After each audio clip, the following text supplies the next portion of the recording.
tell us more about usury as a weapon, as you said before, and how you see the economic system of, well, I guess we could say the West have been destroyed pretty much. Banking frauds, bailouts, CEO banking bonuses skyrocketing. We have crimes at this point of Goldman Sachs and Chase and all these big banks. What is it? What's the root of all this, do you think? Well, I would say that I would preface my remarks by saying I've been enormously influenced by Dante and by Dante's chief disciple in the 20th century, Ezra Pound. And both of them really brought us around to the spiritual dimensions of the destructive quality of usury. One of the things Pound brings out is there any more unnatural engine of accumulation than compound interest? Because you and I will die. The forests will become decayed in certain cases. Pretty much everything in the natural world has a life cycle: birth, maturity, and death. But money put out at interest multiplies itself forever. And so for the seers and prophets of the secular Western civilization, like Dante and Pound, this was seen as a kind of original sin, out of which someone like me begins to see that cloning and genetic modification of foods actually are derived from. Because when you have this artifice that money can breed money, which the ancient world, the pre-Christian ancient world, always recognized, even though they didn't put their recognition into practice, unfortunately, because they too were imbued with a kind of situation ethics. In other words, the statement, you have to be practical. But philosophically, they always recognized that interest on money. Money is sterile. That was the argument of Thomas Aquinas. Money is sterile. And if you allow it to breed money, it's the most fundamentally artificial process that you have in civilization. And they couldn't foresee the tremendously artificial civilization, or civilization, as I like to call it, that we are inhabiting today, where we're beginning to reach the outer bounds of the robotization and the Frankenstein foods and things that you and your audience are well familiar, and I don't need to catalog. So it begins there. It also begins with a step away from what Christ taught. Christ taught that riches were actually an impediment to being a Christian. He said it is easier for a camel to pass through the eye of a needle than for a rich man to get to heaven.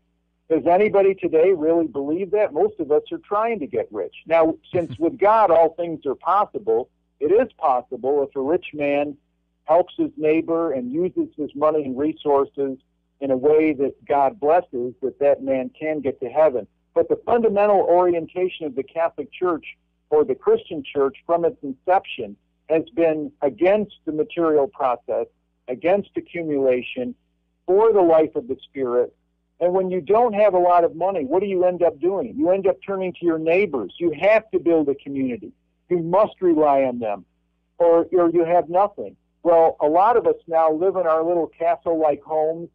Mother Teresa said that when she was asked about the poverty of India, she said, well, compared to the poverty of Europe and America, India is rich. And people were astounded. They said, what are you talking about? And she said, the poverty of loneliness.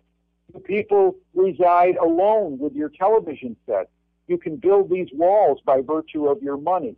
So greed and avarice led to usury, led to money breeding money, which then led to the rise of interest on money, compound interest. You put your money in the bank when you're 12 years old. Your grandfather is wealthy, and he says, Henrik, I want you to have 100,000 kroner, or whatever the Swedish currency is. Forgive me for not. No, you're right. Is it kroner? Okay. Yep. And then you put it in the bank, and you forget about it until you're 40. And suddenly you have a huge sum of money for which you have done nothing. Yeah. There's no labor, there's no nothing. So in the eyes of the philosophers of Western civilization, the church, this was a type of parasitism, which bred every other parasitism. So in my book, Usury in Christendom, I talk about how many left-wing Catholics good Catholics like Dorothy Day, Peter Morin, and others like them have been part of this movement of what they call social justice, and it's very noble. They try to ameliorate the condition of the poor and make society more just. But my protest against this is that it's basically palliative. It's putting a Band-Aid on a cancer. Sure. And the cancer is interest on money.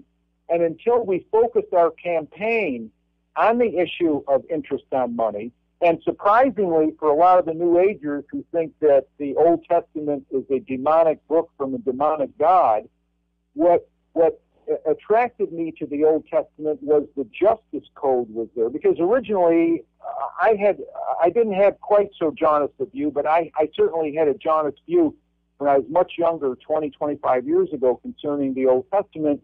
And then as I researched the movement for Jubilee in the 19th century in Great Britain, and I saw that they were talking about Leviticus 25 in the Jubilee, and I saw the justice code that was in the Old Testament, no oppression of widows and orphans, talking about how God would punish judges who took bribes, and perhaps most especially, besides the condemnation of usury towards fellow Israelites, was also the statement that no loan could, even a non-usurious loan, because the Bible sees anyone who owes money as being in bondage, and God doesn't want us in bondage.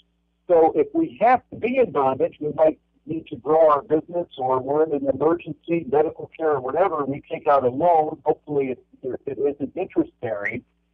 But God says to the lender, to the creditor, you have 7 years to collect that loan, because at the end of 7 years, all debts are cleared. That's fantastic. If we had that operating in the West today, so many people would be free. Now, obviously, there'd have to be different kinds of arrangements, different types of loans, but it could be worked out.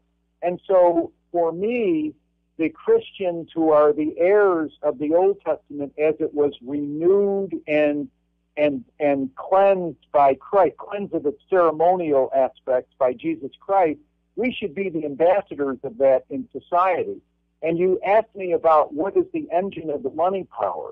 Well, it is this breeding money from money. It is this compound interest. It's what Richard Seymour, the left-wing historian of Marxism and economics in Great Britain, calls the financialization of the world.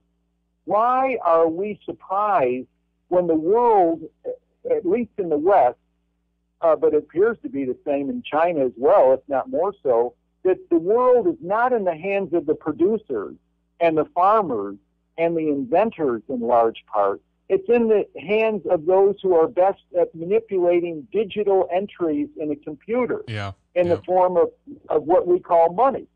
And I would say that if we're engaged in the task of overthrowing that and abolishing that, it would be, as wise generals, we ought to take our troops and we ought to point them at the headquarters of the problem rather than the branches of the problem. The headquarters is usury itself. And so that has been my focus as my contribution to this campaign for justice.